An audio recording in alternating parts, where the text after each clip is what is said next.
too late to catch a vibe now. And it's never too late to state a fact.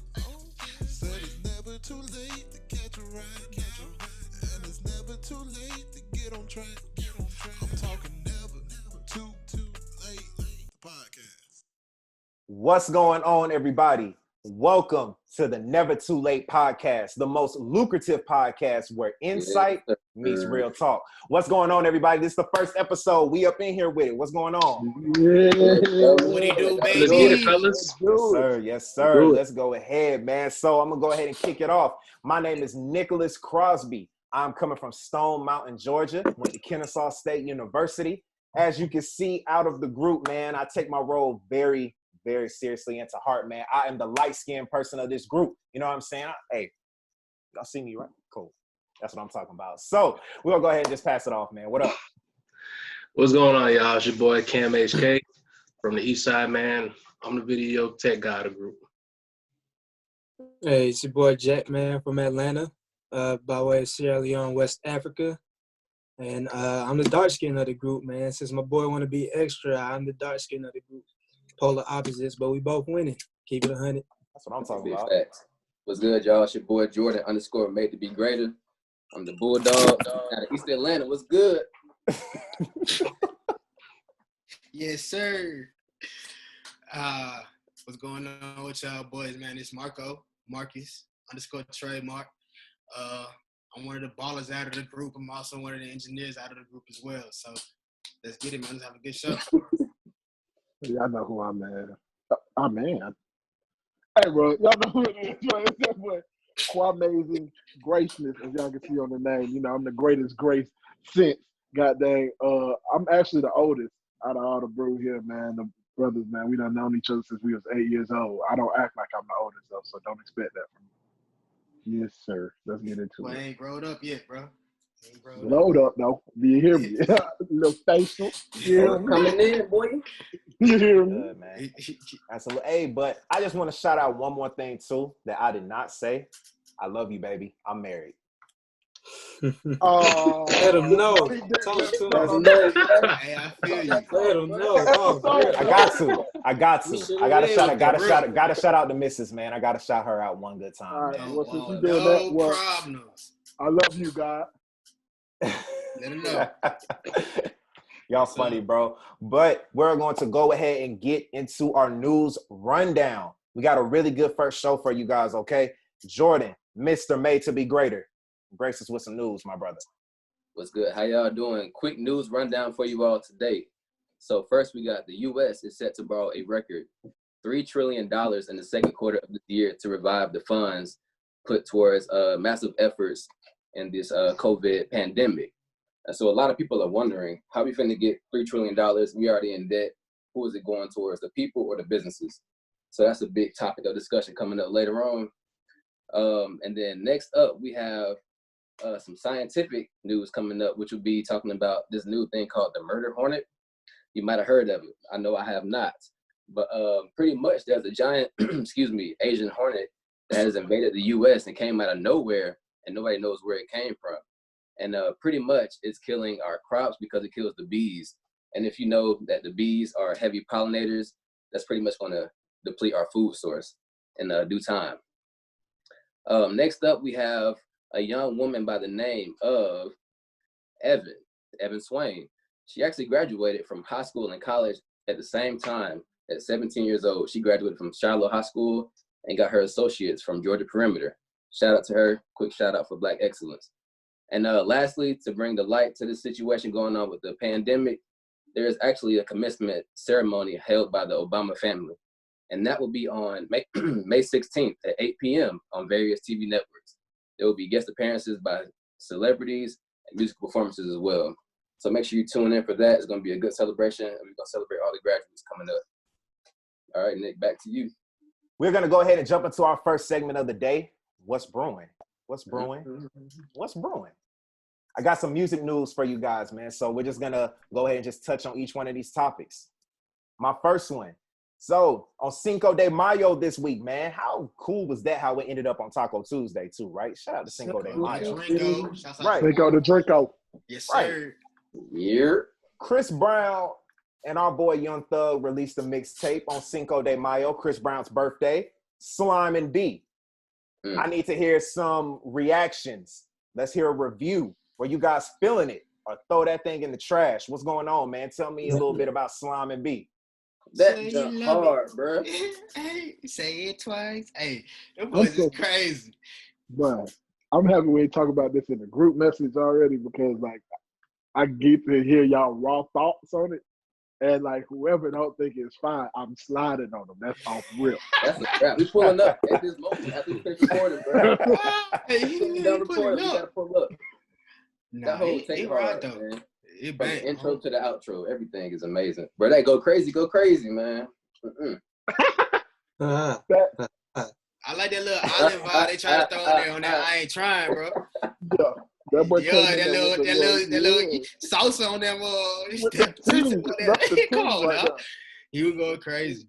Yeah, I know. When we were discussing it before, man, when we were trying to figure out what we was gonna put into the show, I know a lot of people were kind of hesitant in thinking, could Chris Brown and Young Thug really coexist with each other for a whole mixtape? You know what I'm saying? Like people say that they can maybe do a song or something together, but an entire mixtape. I got to agree with you guys, man. I was rocking with it, start to finish. It maybe had a few, filler songs, but I feel like that's what every mixtape. But Girls. overall, I definitely think it was good, man. I really feel like they got about 20 more songs in the vault, bro. Oh, of course. 2 coming out next month. Yeah, Of course. definitely be some songs from that Next tape month. on the rotation. That shit bump the head go crazy. Oh yeah. Yeah. Oh, Oh okay. yeah, Gunna did skate on that. Well, done the sled on it.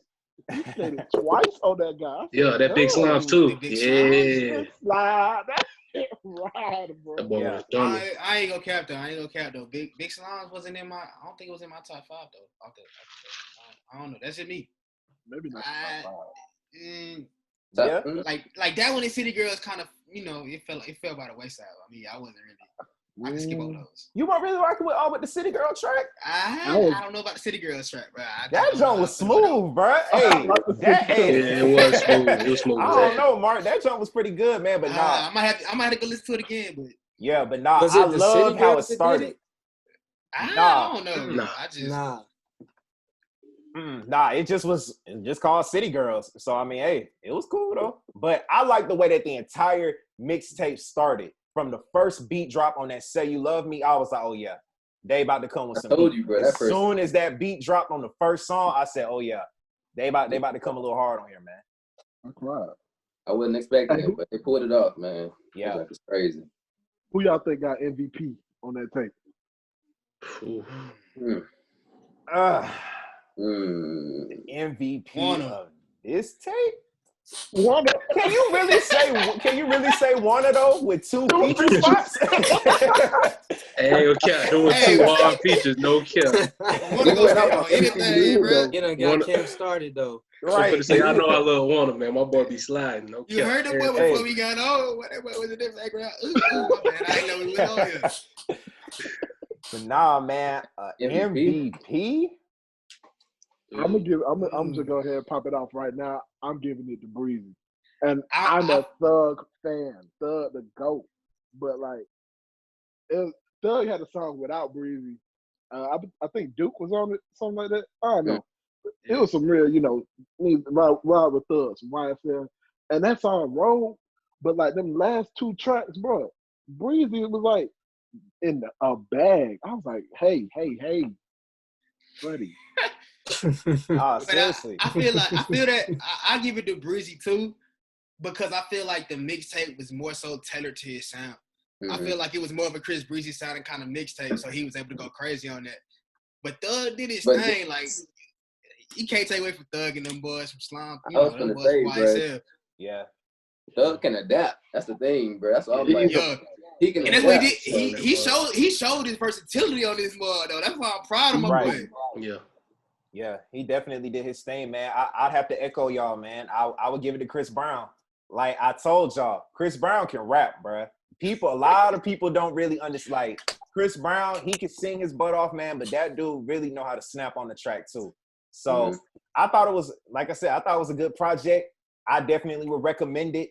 You know what I'm saying? I'm interested in what they have from both of them coming into the future. Do you guys think that Slime and B can age well? Do you guys think that this is a tape that can ride out until the summer? Or what y'all think? Or you think it's going to get lost?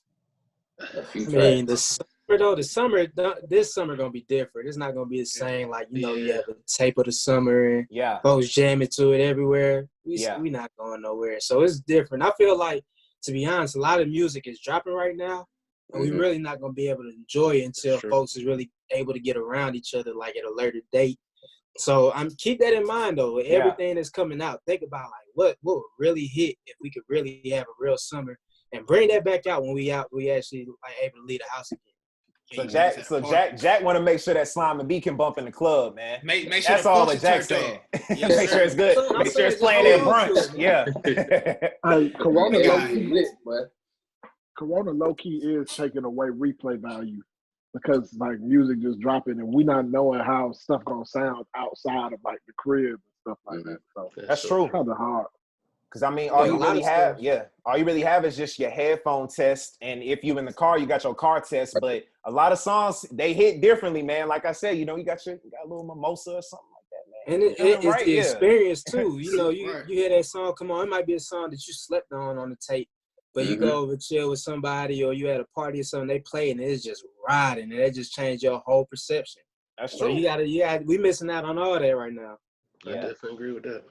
Yeah. So I think it can age well, man. I feel like the fact that they already have, you know what I'm saying, a clean version of it is already saying that it's about to get some spins on the radio. I'm pretty sure maybe about 2 or 3 songs, well, maybe 2, 3 songs might come from this tape, and we just gonna be hearing them trying to blow up, man. So I'm interested. I do feel like it may unfortunately get lost in the shuffle because we still got Baby Lamborghini Boys coming up. We still got Warner coming up this month. So it's a lot of big albums that's coming out. It was a good album, but I feel like just with everybody's coming back and trying to throw their own music in, it could probably get lost into the shuffle. Like you said, we're not out listening to it, so we don't really know until then. But knowing Chris Brown and Young Thug, they probably will have, like you said, something already in the chamber ready to drop for the summertime anyway. Yeah. Like this is something to just hold people over while they inside. Definitely. If we talking about this specific tape, bro, I feel you, Cam, because that Baby done already low key took that a little bit off my radar when he dropped that deluxe. You feel me? Like I was on Baby. Baby on something. Baby is on something. Baby ain't no games no more. That man, the rise and go for real, bro. Yeah. That's a good segue, man. So as Marcus just said, Lil Baby just dropped that My Turn Deluxe. 5 new tracks on there. I mean, what was y'all feeling with that, man? I see y'all already are giving some good head nods with it, but what can you tell me a little more about Lil Baby, man? What y'all think? Dude, the boy, the meme going around saying he the youngest MVP since Derrick Rose, nothing but that. I ain't seen that one. Hey, I ain't seen that. That's accurate. That's very accurate, bro. It is. Yeah. I thought it couldn't get no better, but just like the extra songs just made it 10 times better. And I'm like, bro, you the young go through. Yeah. Yeah. Every song with him and really tough, though. Bro, it was. You know what I'm saying? It was already tough. Mm-hmm. That social distance, but when that social distance come on, though, bro. That's what I was about to say, bro. Yeah, that's social distance. Right, dude. I had no choice but to just goddamn go run, like just go be. That's all I'm about to say, bro. You was running and had social distancing playing. I'm like, bro. And I had it on repeat too, bro. The whole 5.5. I was running by myself, bro. I'm about to say, please let it. That's why I did my hands like that. I'm about to say, please specify you was by yourself. I was by myself, bro. I had the mask on and everything, my boy. That's good, man. Every song with Baby and Doug ride. Like I thought Grace was hard. We paid go crazy, and the video hard, boy. Doug was stupid. Oh yeah, Doug coming up. Yeah, I didn't know who he was, but I found out real quick. Yeah, Doug up next.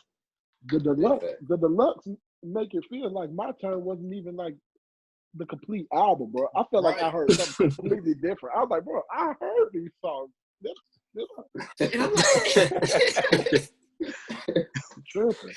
I feel you on that, bro. Like, oh my goodness. Yeah. But that the videos at the end of that album did make it made it a little bit more special to me as the consumer for the product that he's putting out. He thought enough to put the videos in there at the end and jump, bro. And I was just like, oh, that's dope. Like, that's hard, bro. I much respect to that. That was different. You say as a consumer, so I'm I mean, not even just a ultimately, listener. you feel me? That's what we are, though. Yeah, we talk about the market now. We talk Right. about being economical. I'm getting more bang for my buck. The consumer. I like it. Okay. He intelligent. Come on now. Man, what's crazy is like Uzi put out a deluxe album too, and I feel like some of Uzi stuff he could have kept when he put on that deluxe Eternal Take, but all the 6 tracks on my deluxe, my Eternal, like they all go crazy, like no skips on the deluxe. I feel you on that, bro. I really do, man. I definitely think, as a lot of you guys have said, the young rapping GOAT. Is it too early to say that now, as far as Lil Baby, at least maybe coming from Atlanta, or what? It's Would you guys still think too about that? early. It's still too early. I was gonna say Because I was Gunna still got to drop. That's what I was gonna ask too. I was about to say, because his label mate as well can come out of nowhere and kind of blow that my turn, and Gunna can make it his turn. Man, Gunna just need to go ahead and drop it so that we can go ahead and talk about it, bro. We've been talking about it for a minute.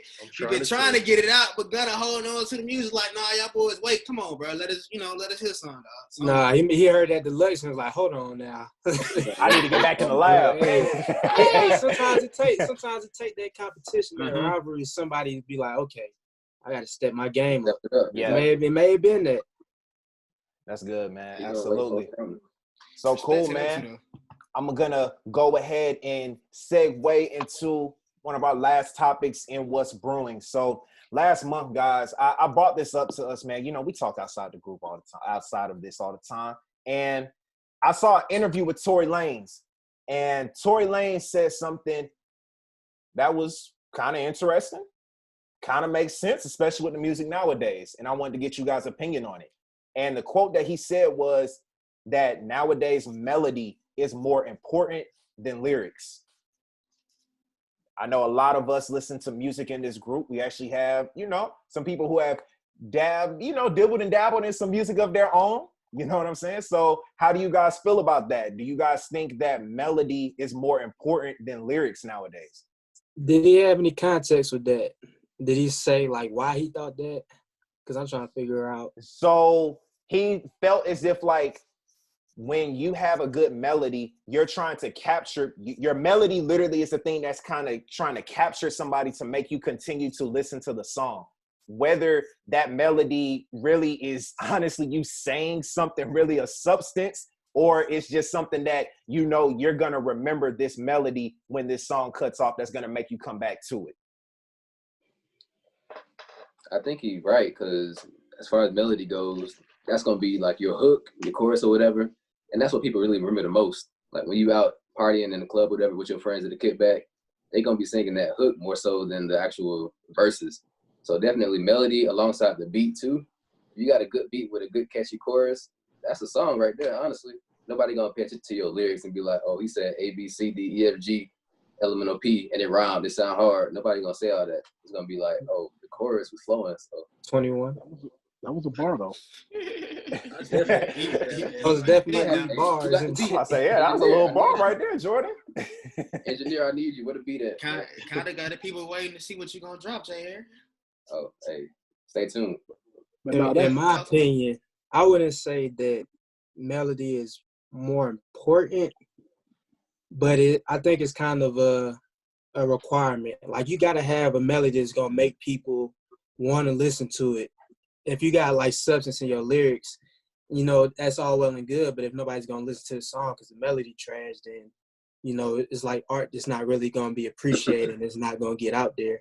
But, if you can have a decent melody and then amazing lyrics, but as long as that melody is good enough to keep people interested, then they can, get exposed to your lyrics. So it's like, it's give and take. But I definitely, I see what he's saying. Like, you got to have that draw to get people to listen in the first place. I definitely think melody is like way more important than lyrics at this point. Like, just think about how many rappers have blown up just because of their flow on a song. Most. Are we playing Kendrick Lamar in the club? You playing J. Cole in the club? Dude. But their album sales, though. The album sales are good, but we're in such a fast-paced society. Nobody's really trying to sit down and hear a lyrical or a politically driven album. Nobody really wants to hear anything like. Most people really just want to hear good beats and a good flow. Yeah, let's say no. Most people. Sad but true. I love it. I was finna say it depends. I think it's a time and place for everything. Yeah. Sad but true. You ain't gonna hear me playing Key in the club though. You feel me? But Mike, go ahead. You got it. Sound like you okay. Like how you was just talking about Kendrick. Like, only thing they played Kendrick is that King Kunta, and I mean not King Kunta, but King's Dead, and how everybody like the la-di-da-di-da, like only Melody really is making it these days. Like think of 6ix9ine. How is he big? We don't know. It's stupid. Icky with the blicky licky. Like what, bro? There's nothing but Melody these days. Nobody cares about lyrics anymore, bro. That boy broke IG Live today. That record, 2 mil. Yeah. 2 milli. Speaking of IG Live, Jill Scott, Erykah Badu are battling tomorrow. Nigga, I got my incense that is tomorrow. and my robe. Man, y'all seen the meme that had the dude how it said guys coming to the club with the common hats, bro? You know what I'm talking about? I saw. That's just funny, bro. But I mean, it's gonna be nice, man. Like we said, it's gonna be smooth. I know, again, that I'm trying to give you guys free game. I'm telling y'all, make it into a date night, man. Light y'all some candles, get that dark, get that light going. You know what I'm saying? And just vibe out, listen to some good music. I'm telling you, I cannot give you more freer of game. I'm gonna be just like this. Yeah, said the married man. Listen to him. Then if you're not trying to get married, you need to back up on the game. Hey, can't man. be too nice. I'm about to say, you can't be too nice, but at the same time, even if I'll say this: I don't know your intentions with the young lady, but I feel as if the IG Live can definitely help boost you. You know what I'm saying? To a point of, man, he different. I feel like, hey, anybody you doing a date with an IG Live, a girl's gonna say that you're different. That's true. That is very different, bro. Nobody's done that before. Trying to get me on IG Live? Till your Wi-Fi mess up. Hey, skip it. Date over with. You gotta jump buffer. Let's take IG Live and chill. Y'all crazy, man. But shout out to all the music. What's brewing? Marcus, we're going to go ahead and segue into some real quick sports, man. So what you got for us? Well, first of all, we have in baseball, they're set to try and get started in mid-June, man. Mid-June, they're trying to do a second take at spring training and hopefully starting the season on July 1st. The Cleveland Indians were the first team to put out a disclosure to their players that they will be returning on the 1st of July. But outside of that, let's get to some basketball, man. Let's talk about this Last Dance because it's starting to get real, and we're starting to see some things that might have you looking at Jordan a different kind of way if you kind of had maybe some distaste about him and the way that he was as a man and how he went about his reign with the Bulls. We saw Kobe in last week's episode. So how did y'all feel like? What do y'all feel like y'all are getting from this at this point? Man, I feel like absolutely it was one of those situations where I feel like Michael said, right? When it comes to somebody that's doing so much good, that they are always going to try and find something bad at the same time. Now, my thing with Michael was, he even admitted it. He got a gambling problem. This man was putting millions on golf putts. I mean, this dude was doing some crazy stuff, man. But I love how they broke down the analogy for him of like $10,000 to Michael Jordan is kind of like what, $10 to us. So if he got it, he, you know what I'm saying? He's lost, he lost some bets from time to time, but if he got it, that's his personal business. Yeah, I was going to say, I don't understand why they worrying about his personal life like that. You know what I'm saying? Like, they only interested in him in playing basketball. What does him gambling have to do anything? He's not going out there doing nothing crazy, I don't think, personally. So I don't understand that part. But people always try and find something bad to offset the good. So it's like, That's with anything though. See how they brought up my boy political views too. Oh yeah. Oh man. I ain't even get into that. I tried to tell y'all, bro. Everybody just look at Jordan like he just the blackest thing for us. Like, nah, like he clearly said in the documentary, like, I'm just a basketball player, bro. I just did this for basketball, bro. That man said, hey, Republicans, I don't want to do Oh it. yeah, he said, Yeah. "Hey, bye." Yeah. Repeat it. You gotta say it. Republicans buy shoes too. Mike, the black vote needs you, brother. It's a million people buying your shoes every day. And now they Like that's gonna stop them from buying them. shoot, do we go Republican now? Like, you feel me? Like, dang, bro. It's just sometimes people don't know how much, people look up to them and how much their voice carries to like a people that they don't even understand. Like, it's crazy. People that look like you. People that look like you. Yeah, just because they look like you don't mean they got your best interest at heart. My man dropped some shoes on Saturday during Corona. All skin folk ain't kinfolk, big dog. That's facts. Just to play And devil's for them advocate. shoes too, Jack. Like, What you got, Cam? Just to play devil's advocate, like I definitely agree with everything y'all are saying. But do y'all feel like we ask too much of our athletes? Like, Oh, for sure. why does he have to, endorse somebody politically when all his goal really is to do is be the best basketball player that ever was? Like, I feel like sometimes we want our athletes to be too woke because we see guys like LeBron, out here speaking on every issue. And that's something that we want from a guy like Michael Jordan. But Michael Jordan, he just doesn't want to get into that. Now, part of that, I believe, is his brand. He doesn't want to ruin and tarnish his brand. I But agree. I do feel like that we need to stop looking at all of our athletes as role models and let's be role models ourselves, because how much are we doing for political activism before we attack somebody else? Yeah, I never believed in the attacking of Michael Jordan's political views, even if he doesn't have any. It's just, you can look at a role model in the athletic world just as far as their sport goes. Like, don't look at them for every other venture that they do. Even though the man is a billionaire, so he's already setting himself up for that spotlight as a mogul that people want to follow. Like, that's a role model. People want to, see themselves after. Like, yeah, I'm trying to be like Mike in all phases of life. But like, yeah, he definitely just wanted to be a basketball player. And if that's the case, then you need to just be a basketball player and don't say anything, bro. You got to watch what you say. Right, like doesn't that just seem like kind of selfish? Because we all, like we're talking about now, it comes with that territory of having that fame and that fortune. So it's understood that this was something that you have to deal with. And so that should be built into that contingency plan when you're going forth to set those goals. Like, so are we wrong for holding our athletes and the people that our children see every day to a higher standard? I don't think we're wrong for holding them to that standard. I think that's something that comes with that territory and you have to accept it. In my opinion, go ahead. No, you go ahead, Jack. Go ahead. I was just gonna say, in my opinion, Michael Jordan was black before he was ever a basketball player. You better not forget that. Like, that goes with anybody. Like, I understand you may not want to get into it as much, but at the end of the day, as black people, we need more unity. We need more people speaking out no matter what their position. I understand you may not want to get into it as much, but you should honestly always have that viewpoint of, I'm not just a basketball player. I'm a black basketball player, and that means something. There's a lot that comes with that. Like, being black isn't just a skin color. It's not just a race. There's a lot of experiences that come with that.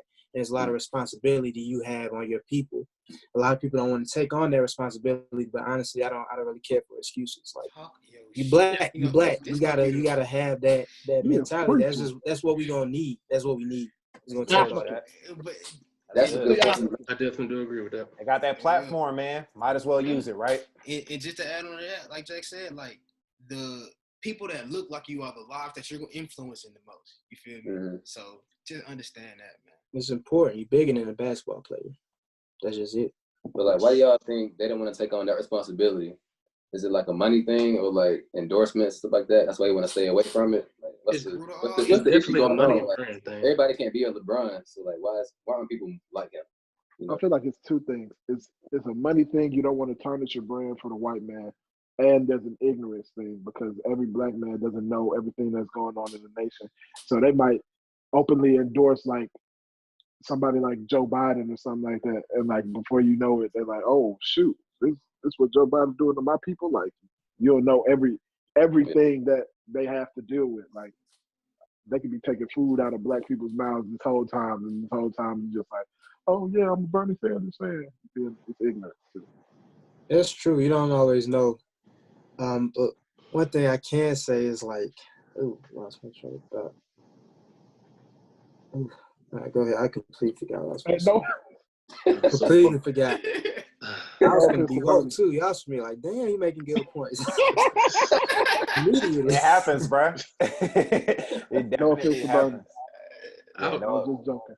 I just want to say, I don't think, like, I know we're saying this, and I do agree with y'all that they have this platform, so they do need to speak, but I just don't feel like 17-year-old, 18-year-old Mike could have imagined by the time he was in his late 20s that he would be the most popular person on planet Earth, and that he would be expected to have so much on his plate. I feel like now in the age of social media that us growing up in this, it's easy because, you know, everything an athlete does is in our face now. So everything LeBron does, we know. Back in the day, Jordan, there was kind of a mystique about him because there was no social media. He really just hung out in his hotel room and played cards. So we don't get that same authentic one-on-one connection that we can feel. Like, I can relate to LeBron more than I can relate to a guy like Michael Jordan. That's good, bro. I remember what I was gonna say. So, like, in terms of what you guys were saying about like the brand and I don't want to sacrifice, my pool with other races or people who may have different viewpoints. I think a lot of that comes with we're just gonna have to struggle until we get to a place where we have our own. When we get to a place where we have like our own constituency, where we can get money from within our own community and not have to rely on outside help, not have to rely on other races, where I could be a billionaire by only catering to the black viewpoint. Until we get to that place, like we're gonna struggle, but it's gonna take sacrifices of people, working to build that up. It might take longer to be rich, but if more people actually had that mindset of I'm gonna be, unapologetically black with everything I do, then we could build together rather than having to live off of other races. It's just my point. That's good right there, my brothers. Great viewpoints as always. So again, that was What's Brewing. We are about to go ahead and get into a quick commercial break where we are going to get into Woke and Broke. Make sure y'all come back to the Never Too Late podcast. Welcome to another segment of Woke and Broke. This week we got 5 tips for you guys that can help you guys focus and perfect your craft during this quarantine. Hopefully not just during this quarantine, but even when the world opens back up and we're out of this pandemic, man. The first one I have is take 1 hour a day working on your craft. Whatever it is that you want to perfect, 1 hour a day won't hurt you. One I wanted to tell y'all is diversify your influences. If you want to be the next great whatever in any industry, don't just focus on one aspect. Yes, you have something you specialize in, but you want to get different perspectives on that industry to give you a more holistic view of what it takes to be successful in that industry. So just diversify your influences within your industry. Daily reflection, meditation, and yoga is a great way to relieve stress and ease your mind. I would definitely say take time to take care of your mental health. And also write down your goals. If you write down your goals every day, no matter how big or small, you need to make sure that you keep those in the forefront of your mind throughout your day. And they'll give you life, they'll give you motivation whenever the day gets hard and you struggle to do whatever it takes to be successful. Last but not least, always have a thirst for knowledge. Invest in an online learning platform to help you learn new crafts, tricks, or get certified in different areas of life. All right. Thank you guys for tuning into this segment of Woke and Broke. Welcome back to the Never Too Late podcast, the most lucrative podcast where insight meets real talk. Now, guys, we are going to go ahead and get into one of our favorite segments. It is called The Recipe. The recipe. Yes, sir. All right, guys. Okay. I got another question for you. So, you're interested. You've been talking to a young lady, and you think that it is time for that first date. That first date is very important. So, guys, I just want to hear from all of you. What are some things that you have to include in your idea of a first date? What is the price, the location, what are the signs that you're looking for with this young woman when you're on this date? So I'll just open the floor up to you guys, man. Date in the immortal worlds of future. Chicken wings and fries. Hey, so Jack taking him to a wing date? Free. Hey, Jack, for the first date, you taking her to what? To the American Deli WMB? Taking Check. Big check. Meeting. I'm just playing. Uber Eats. For me, you know, you talking about feeding them. You taking it too far. Oh man, see, Jack is not doing no justice to himself right now. Date. Talk. You want something quiet. You want something chill. Of course, y'all want to eat something. You know, just kind of get y'all something to do, and then also you want a slight activity, nothing too involved, because you want to make sure that you can get some conversation in. Like, this is your chance to really get to know them better, more intimately. So you want to make sure that you have a chance to really talk and talk a lot. Like, you want to make sure you get a lot of that out there. And you also want to make sure that you see them in maybe like a more relaxed situation, so you can see them how they are, like in their natural zone or their natural habitat. So you want to make sure that they're acting as comfortably as they can, and so you can really get to know them as a person. Yeah, I was going to say, to piggyback on that, you want something that's going to showcase their personality. Money shouldn't really be the issue. It shouldn't be the focus. So you don't want to worry about, let me spend money on her, or like, let me buy her this food, buy something like that. There's plenty of spots, especially in Atlanta, where you can go somewhere for free. And I got one in mind, but I ain't going to tell you. I ain't going to put y'all on game. I know what you're trying to say, too. I'm about to say, I got one in mind, but hey, it's free. Put in the group. Go there. You can go there and have a great time for hours, bro. And it's right in Atlanta. And if y'all want to find out, put some eye emojis in the comments on the Never Too Late page. Bro, chill, bro. You trying to get We might tell y'all. Stop. Put y'all on game. Too much for free. Too much for free. Yeah, I know exactly what you're talking about. Hey, we all know what's up, bro. Man, I don't know about y'all, bro. I want something that's chill, something that can be active. Like, I like to be outdoors, so I like something that's possibly outside. Maybe go for a walk, a jog somewhere, go to. We in the Hidden Leaf Village for real, bro. We in Atlanta, East Atlanta. Like, That come boy on said now. the hidden leaf. Yeah, I'm gonna be for real, bro. We out here. We out here, man. There's plenty of vegetation out here to go for a walk, go for a hike. Yeah, facts, and you don't have to spend Vegetation. no money. Or you just go out there and chill and get creative, and you can draw, paint. You feel me? You can do something that make her feel like, get her endorphins going in her head and whatnot. If those is in your head, I don't even know. I'm about to say, this boy is a whole professor I see today. Hey, y'all be surprised. I like that. You'll be surprised what can be considered a date, because like it can be anything that could be a date, man. You could be at home putting together a puzzle, and that'll be a date. To be honest, bro, I put it up on my phone. I got a whole list of ideas. I ain't gonna show y'all the list. You know what I'm saying? I'm gonna keep it. I'm gonna stop doing that. Too much. You just gave it away. They gonna pause the video and take it out. Hey, go ahead and send me that. Hey, I got y'all, man. I got the fellas for real. But hey, but for real, on real talk, anything can really be a date as long as y'all are just enjoying each other's company and getting to know each other personally. That could be a date, in my opinion. Y'all not telling me nothing. Okay, we talking about first date. What is the price gonna be? Marcus over here talking about first date. He taking a chick on a vegetation walk. I know that's cap. I know. Like, Marcus know that's a cap. I said free. That's your first date. Your first date gonna be a free I've been on plenty of botanical right. garden. I feel like Jack and Jordan were trying to get some real philosophical, the safe answers. You know what I'm saying? We talking about a first date. Oh, you talking about like a specific idea, like what we gonna do? Right? Yeah. Like give us some ideas. Like what I said. Okay. Pre-game. One spot I like in the city is a VR bar. So like you go, you play like virtual reality games. You go for drinks too. Like they got it's an actual bar. They just got like little rooms you can rent out. So I'm thinking, you go there, you get your drink, then you have a little fun. You can even get a little group going. You really can see them like, in their natural habitat, just playing around, like playing a game. It's just a lot of fun. That'd be my recommendation. I don't trust y'all. I want Cam. I'm finna say first off, price wise, if you gotta worry about price with a date, don't go on a date. Don't go on that date. Yeah, like it's just not gonna end well. You Yeah, don't that have good to do ass. that, bro.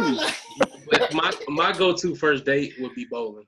I love to bowl. It's something where you can get some drinks, get some food, and you can see the kind of competitive and goofy side of each other. So I would take her bowling and then go somewhere on a walk. Like you guys said, just get to know her and just take some time to talk and see what's up. Hey, I got a question. Then walk. Go ahead. I got a question. If it's a first date, does the guy always pay on that first date? No matter who asks to go, should the guy always pay?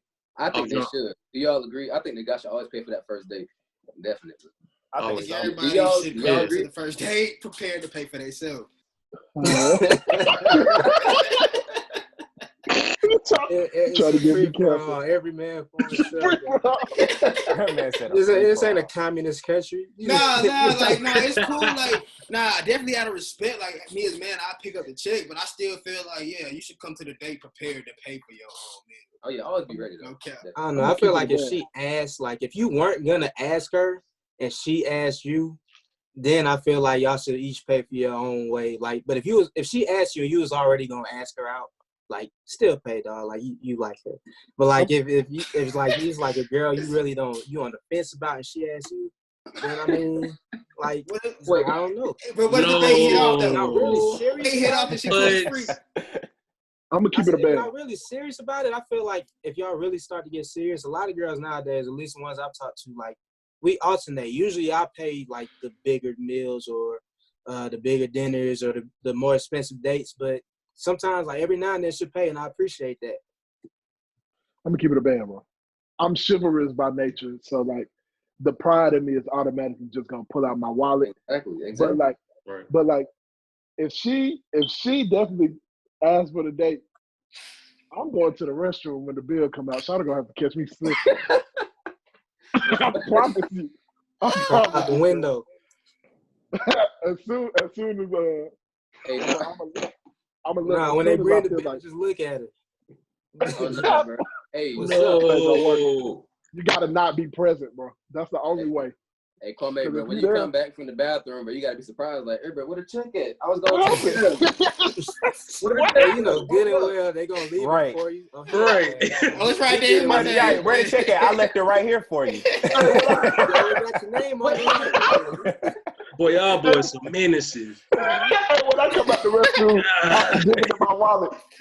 I be giving them my wallet for the card. I'll be like, oh, the check, y'all. Bro, I had you. That's crazy. I got you next time. That's crazy. Oh, yeah. I got Once he gonna hit it with the weed. My bad. Ooh, my fault. Now I like to hit that thing. My wallet in the car. I done left my wallet in the car. The wallet in the Y'all crazy. Y'all are crazy, man. But definitely, I want to say I applaud all of you guys, bro, because a lot of times now people feel as if like dates have to be this expensive type of ordeal, you know what I'm saying? But I really think that it also goes into what I was saying of when you pay attention to the type of female that you're on this date with, right? You have to start trying to pay attention for those little signs like that, right? And one tip that I would just have to say is do not shoot too high on your first date because it's going to suck trying to match up your first date from here on out. So you got to start out a little small, work your way up a little bit. leave some room for growth. Right. You got to. Yeah. You can't ball out the first date. You cannot do that. You're setting yourself up for a failure. I promise you. Managing expectations. Well, Yeah. If you do too good the first time, they're gonna expect that. You Now, know, touch out of the you roof, gotta Chris. live up to it throughout the course of the relationship. Right. Bro, that stimulus check ain't gonna last that long. Y'all boys said boy, y'all still got y'all stimulus check?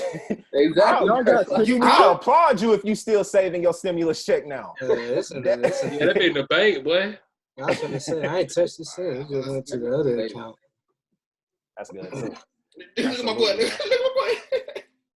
What you Nick talking done about? got 4 new pairs of yeast. Hey man, nah, bro. Look. Nah, man, I that got stimulus new check already done went towards bills and stuff, man. Yeah, bills is real, man. I definitely would say that, bro. But guys, shout out Recipe. You guys just gave a lot of good stuff to add into the recipe of a really good first date. So we're gonna go ahead and get into our next break. Get your mans. We'll be right back with the NTL podcast. Can I get a get your man?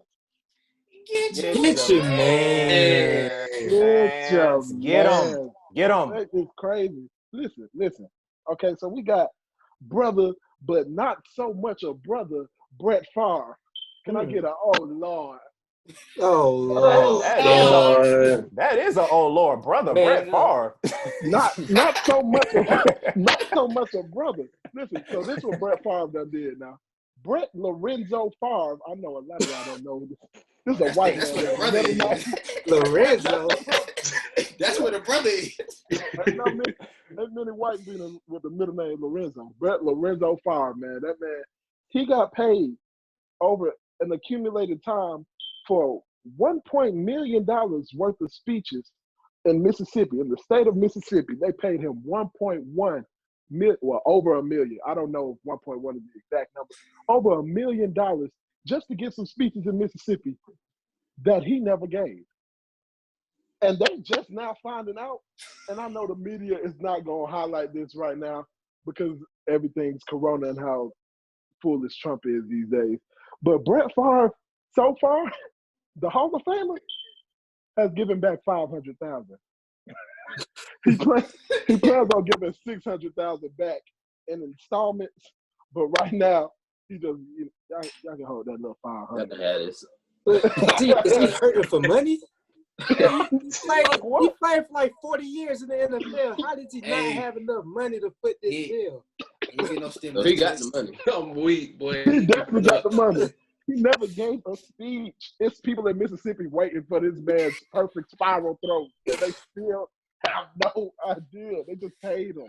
That Wrangler money ain't kicked in. Hey man, keep giving checks for bro. Keep giving checks. Right, they're not paying him for the jeans, bro. God, dang. That ain't enough. I'm trying to figure out though, like how you not give speeches? Like it's a speech, it's a public event. How you hide that? Like how you Like, he got paid paid. and people don't notice? He got the best accounting in the world. That's what he got. It's a speech. It's a speech. They're like, and we got Brett Favre. Oh, he ain't gonna make it. He asked for his money on the front end, and they gave it to him. He was like, "Oh, I'm straight. He was like, They ain't gonna see that." You gonna pay it back in installments, like, bro.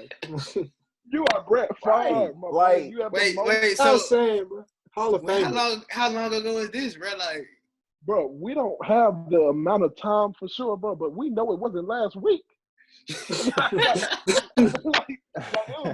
I'm pretty sure it was like right after he retired, bro. They was like, hey, we done booked Brett Favre to give a graduation speech. Hey, he not coming. Ran off on y'all ass. Brett Favre is now showing that he is a dual threat quarterback, scrambling ability, 95. The boy done ran off with the check. Get your man, bro. Get your man. Get your man. Welcome back to the Never Too Late podcast, the most lucrative podcast where insight meets real talk. Big facts. All right, everybody. We are now going to transition into our news segment, man, where time for us to get a little serious right now, man. We know that there's a lot of things going on in our country. And today we actually want to highlight the young man, Ahmaud Arbery. Today, would have been his birthday. And Jordan, I'm going to go ahead and pass it off to you to kind of give a little background information as to what exactly is going on with him. And then we'll kind of give our viewpoints on it. All right, so how y'all doing? So back in late February, if you don't know, Ahmaud Arbery was running in Brunswick, Georgia, pretty much exercising and minding his own business. And so there were two men who suspected him of burglarizing homes in the neighborhood. And so they ended up following him around. And ultimately, there was altercation going on. A father and his son, Caucasian race, ended up pulling a trigger on him and shooting him plenty of times, ultimately killing him. And so this happened way back in February, and there was never any arrest made, anything going on. But recently, there was a video that surfaced actually this week. And so there's been plenty of outrage throughout the communities, people going around protesting, pretty much asking, why are we still being targeted? Why is this always going on? Like, what is this like? And why did it take so long for this to come to light? And then why was there not a conviction actually made back then, back in February? Because that's when it actually happened. Actually, updated news today. Gregory McMichael and his son, Travis McMichael, were actually arrested today at 9 a.m. In relation to this whole incident. But people are still like, we need a conviction. Being arrested does not mean they're going to go to jail. And people are like, there shouldn't be no question that they should be in jail. Like, they should get this sentence. But there's a lot of things going on today. There was a lot of people outside running 2.23 miles in memorial of Ahmaud and stuff like that today as well. So I just want to get y'all's viewpoints on this whole situation and justice and injustice going on right now in America.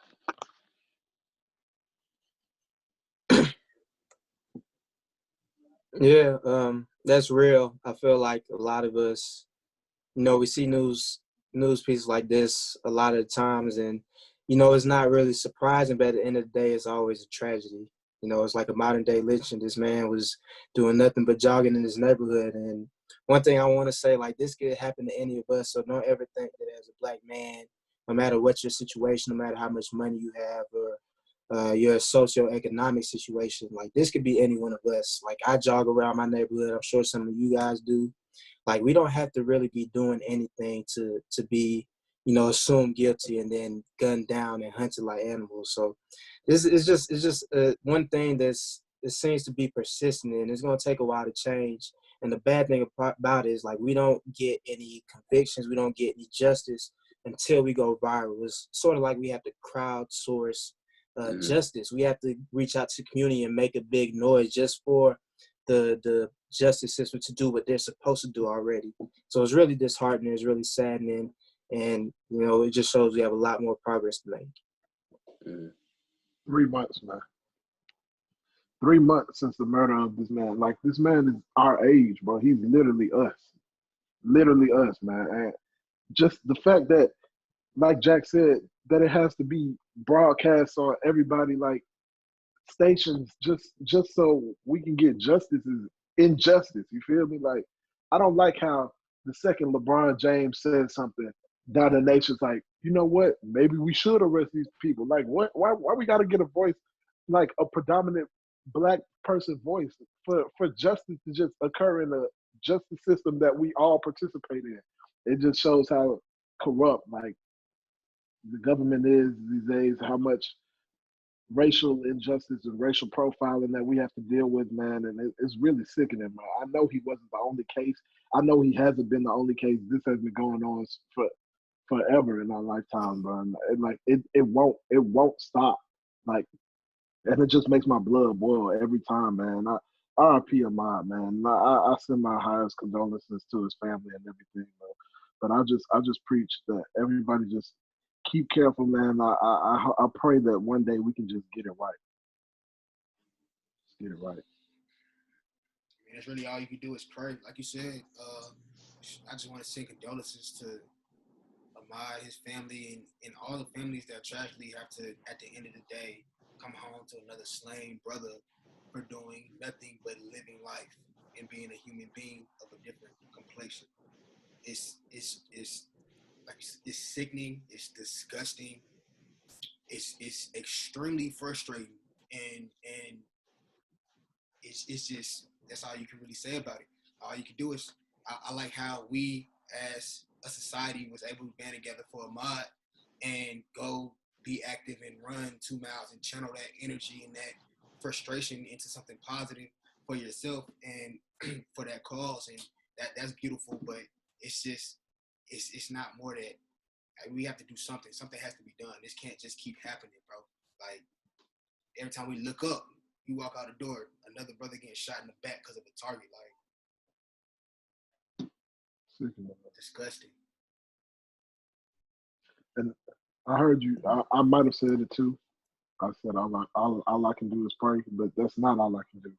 Mm-hmm. And like, what we really need to do, apparently, we need to find out what the NAACP is doing these days. Like, how do we get more involved? Like, how do we band with our brothers and become more like unified. You feel me? Like that's when we'll start to see a change when we become like when we display unification. It's I completely agree with that, man. Go ahead. no, go ahead, Nick. No, I was just gonna say, man, I second everything that you guys are saying. Prayers out to that young man, you know, his family. Um, what's crazy to me is how much we have to prepare for just for our, you know, for us to even just go somewhere, man. Like it's like we're never truthfully, in my opinion, you can never be too safe, if that makes sense. Like I just don't understand how, like how you said, man, just a simple task, a simple life type of activity, and you have to be on high alert just because of, you know, the color of our skin, man. Like we have to look at things in such a different light, in a different perspective. And one thing that I want to highlight is social media. I really want to highlight that because with social media now, that reach is so global for everybody to understand what is really going on. Like for people to put out when they see stuff, you know, a lot of the stuff you have to really do your research on social media. A lot of that stuff might not necessarily be as credible, but at least the story is being talked about globally now just by the hit of a button on an app, you know, on an app on your phone. So it's sickening. Like you guys said, it's disgusting. To see, like you said, I saw Jordan when you were talking about how they got arrested. I saw their mugshots today. It's just, oh my goodness, man. And I'm just very interested to see what continues to come out of it, right? Because as we said, we always have to applaud step by step, right? I know, yes, they got arrested. Now we need that conviction. Because as soon as they got arrested, you know what I'm saying, they could come out tomorrow. Oh yeah, they're off. They were in their right. You know what I'm saying? They felt threatened, so it was just so much stuff can come out. But one of my biggest points, and Cam, I'm gonna go ahead and give it to you, man, is I think Jack said it before. With us, man, it's crazy how it's just not even surprising to us anymore. Like we're actually starting to get kind of, I don't want to necessarily use a strong word. I don't want to use a strong word of immune to it. Numb, I think is a better word for it. Of just like we're numb to it. It's like we know, like it's another one, literally. You know what I'm saying? Like it's tough. I definitely agree with that. Just like y'all, ever since Trayvon passed away when we were in high school, I've been so desensitized from police violence to young black men. It seems like every day, every couple of days, it's a new story of another young black man getting killed for nothing. And I feel like until we as a community actually band together and start supporting each other, I don't mean just going on social media and, you know, putting a hashtag. I mean, like literally, we need to band together in communities and start doing things for each other, supporting more black businesses. I think we need to honestly integrate and start living more black communities. Like we need to start doing more for each other and stop worrying about what everybody else is going on, because until we band together as a people, it's going to keep happening and nothing's going to stop. I mean, but I understand what you're saying, and with that definitely is what needs to take place. But we see it all the time when these things start to take place and a black community starts to thrive, then gentrification becomes a problem, and they start buying up their property and moving themselves in. And we talked about it all day. Money is the root of all evil. And to point to what Nick was talking about with the social media, it goes back to when we were talking about MJ and the status that our athletes have and why they are held to that standard and why it's so important for them to understand that they are that idol, they are that voice for everybody that is not on that platform. Mm-hmm. You want to know what I think it is? Why I think we haven't seen growth? I feel like because it does happen so frequently, and we are getting numb to it. We don't personally feel affected by it because like we're so detached. We might be far from where it happened or something like that. All we'll see is that community, and we'll be like, yeah, that's good for them. But until we feel like every black man that's been unnecessarily murdered is literally our brother, like if if Jordan looked at Ahmad like he looked at Joshua, if I looked at Trayvon Martin like I did Jamal, that would be like the true Good, unification. That's when you see like, oh yeah, now we got to start making plans of action. And until like we personally feel affected by it, we can't start seeing that. Mhm. And that's real. Like what Cam just said, like he made a good point. One of the things that people have always looked at, and it may be controversial, that segregation and integration kind of hurt us in a lot of ways, and it wasn't necessarily mixing with other races. It was the fact that we ourselves were separated. Like when there was segregation, we had no choice but to be with each other. If we made our own communities, then the banker is going to be black, the school is going to be a black school, the hospital is going to have black doctors. So like when we separate, it gives us the opportunity to go into other already established kind of institutions that are not ran by us, and it kind of makes us disjointed. It's like I can either struggle with my people to come up, or I can go to this already established white firm and then, just kind of rise faster. I think it's gonna take, just being more deliberate about, working with each other, getting the black dentist, getting the black doctor, just, being able to be more self-sufficient within our own community so we don't have to rely on outside help. That's just my opinion. The sad thing is, it's That's like real. Marcus was saying, like we can get a whole Black Wall Street going like it was in the past, and it comes in and gets ruined.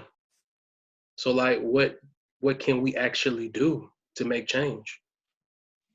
Well, the Black Wall Street in the past, that the way that was run wouldn't necessarily happen today. I doubt that.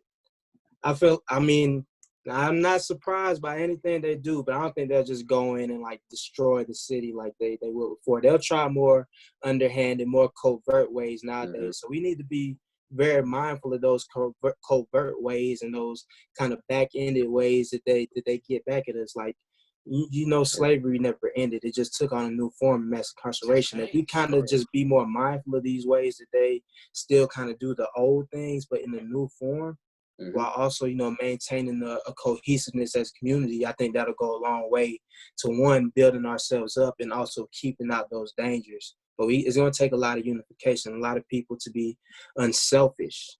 A lot of us, not everybody can be the star. Not everybody in the black community can be the leader. You don't have to show some deference to somebody else just for the sake of keeping everybody else together so we can move as one unit. That humbleness. I definitely see that, Jack. I feel like that is definitely one of the problems, within our own community, right?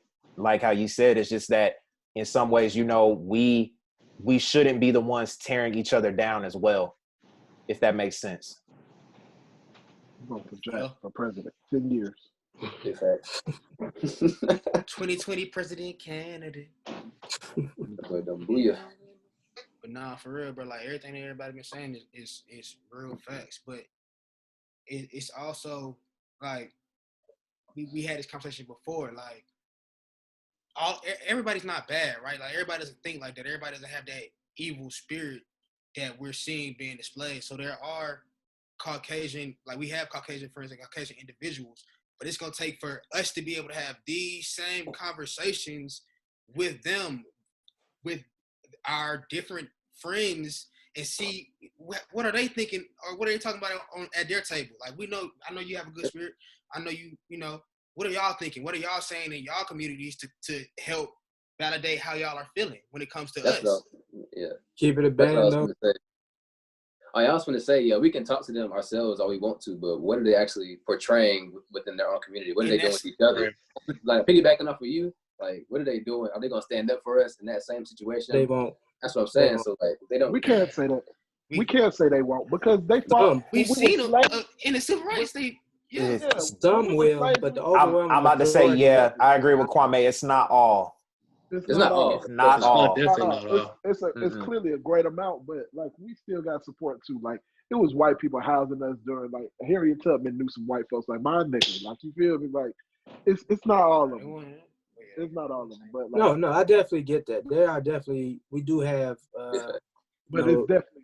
But what I'm saying is, we do have champions in that community, but at the end of the day, by and large, and then a lot of the times, like you speak to them, and you know, it's really tough to see something that you've never experienced, and it's a lot for them to be able to understand something that they themselves didn't come up with. Like if you grew up in a community where you know it was mostly white, and then you see like a lot of your white friends, you see them as good people. You don't see them as being bigots. You don't see that, so you kind of, and then you yourself don't feel that way. So you kind of project your own perspective onto other people around you, and then you get the sense that, oh, the world isn't really like that in most places. You see racism and you think like, oh, that's just there because the people around me are not like that. And it's just a lot to really get them to understand something because they themselves don't live through it.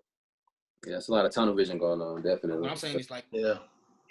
So on that political platform of these idols that are on it, like this conversation needs to be had on that platform, like across like the nation. Like we shouldn't shy away from these conversations in our media and shit like that. Like that's what I'm saying. Like we need to hear this as a community on both sides. It needs to be publicized like on CNN and stuff like that. Like sadly, we're not going to have it. I say we need to have it within our own community first. Like we talk about it a lot, but I don't think the whole Black community, like in general, I don't think we really buy into it. Like we understand that things are bad and we have progress to make, but I don't really think that people in their day-to-day lives are really living life like the way in terms of like we all need to be, moving together. Like, you have your own stuff going on, you have your own career, but you still need to understand like that there's a bigger movement beyond that we need to be working into. Like everybody needs to kind of move, in some kind of cohesion. The same thing. It's in us. Go ahead, Cam. I just hate how like I agree, but it's just like you see, like I grew up around all Black people growing up, in the cab, but I got Black friends that grew up mostly around white people, and no matter what we say or what happens in the media, they don't feel those same things we feel. Like a Black man dies, and to them it won't happen to me. They don't see themselves in that same person. We might, and it's easy for us to say that we can because we've been around Black people. We understand what's going on. But to somebody who isn't in that situation, what do you think is the best way to get them to understand? Because just like y'all said, just because you ain't kinfolk, don't mean we all skinfolk. They'll never understand. Other way, but yeah. I think to answer that question, Cam, honestly, I'm not wishing anything bad upon those type of people, but I feel like an experience is going to have to happen to them where they're going to have to realize at the end of the day that they're Black. Something is going to have to happen with them and those white friends where it's going to be some type of an instance or an experience where, wow, you know what I'm saying? Like I'm looked at differently. I'm not on the same level as you. That's just I don't know what experience that would be, right? You know what I'm saying? But I feel like they have to have those wake up type of moments, man. Mm-hmm. It's true. Experiences can make people jaded in a way. Like, it's hard to, think that, there is a threat from the white community in general against the Black community when you got your first contract from a white man. Like it's tough when, you have had positive experiences, and that's not what we're saying here. We're not saying discredit them as a race, but we need to understand that in general, like there is a threat, and we need to be more, unified in how we deal with that threat and how we approach it. There are definitely a lot of white people like that are good people. Like most white people are not gonna be out here, trying to kill Black people just for no reason. Most of them won't. A lot of them won't say anything, but most of them won't actually do that. So we need to understand that, just be mindful of that moving forward. Like, they're different. There's a whole variety of people within that race. They're not all the same. Mm-hmm. So you have come across a lot of good ones. That doesn't mean that there aren't bad ones out there who are targeting you. You gotta start a Black caucus. Call it the Afro caucus. Something like that. Make white people wear the shirts. Then we'll know. Hey, let's set it up. We're gonna get it popping. But nah, that's real. We just gonna have to get back into the community, bro. Like y'all said, back into the stay out the clubs. Let's go to the parks. Let's go to the parks and recs. I say we just work together, patronize each other's businesses. That's all you gotta do. Put an effort into it. If you got one Black dentist and one white dentist, if they're comparable, go to the Black one. I mean, it will help the community. He's more likely. I mean, he has Black kids, so you're you're patronizing a black family. He's more likely to be giving money back to a black school. He's more likely to go to a black grocery store and all that. So we need to, just make sure that we're trying to put our money or keep our money within our community as much as possible. Yeah, that's a good segue. So as far as like a challenge to listeners, I would definitely advise everybody listening to us to go out in your local communities, find these black-owned businesses, just like find these different things that you might not even be aware of. But look, it's a quick Google search. Just find that, check it out, invest in it, and just keep that money in our circle. And so build up our own community in that way, our own economy, and we'll definitely be on the right track towards that end goal. And we're gonna help with that too. Oh yeah, big I fact. say, Yes, y'all sir. got any black That's what we're here business for. y'all want to shout out? Yeah, right now we got these teas. Y'all Shouts go out see these it, Floyd. teas. Shouts out Posh Foodie, man. Slutty vegan. Talk to him. Oh yeah, Nick, your boy, Country Cuisines, man, for real. Oh, yeah. Shout out my Arrow yeah. Say baby. that boy down there. Yeah. Country Hey, it's a lot Cuisines, of my boy it's a lot OC. of Country now. Cuisines with a K. Okay, now. Yeah, y'all All comment. right. Y'all hop in the comments with some black business, man. If you got your own black business, hop in the comment and promote yourself, bro. We all about that. Oh yeah, big fact. Yes, sir. I love it, man.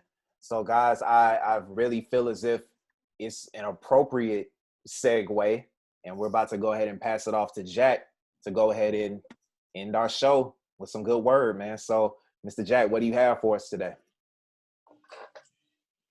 Yes, sir. So, in light of all the issues with race and racial issues, and especially our people just being in a hard time, and then on top of that being in this quarantine and dealing with this corona that hasn't been going so smooth the past few months, just wanted to give people something that's a little more encouraging. This one comes from Isaiah 41, chapter 41, verse 10. Don't you be afraid, for I am with you. Don't be dismayed, for I am your God. I will strengthen you. Yes, I will help you.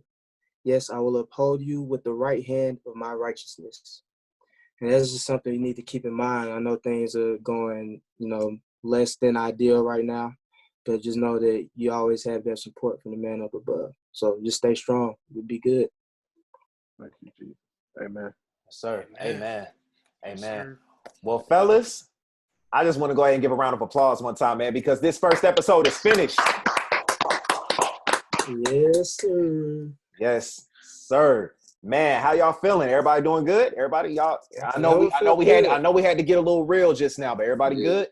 Yes, Yes, sir. It was good discussion, man. It Love was y'all. heavy, Man, but it was roll the good. outro. Never So too it's late. never too late. Never too late. But all right, man. So, all right. So make sure you guys come back and check us out next week on the Never Too Late podcast, the most lucrative podcast where insight meets real talk.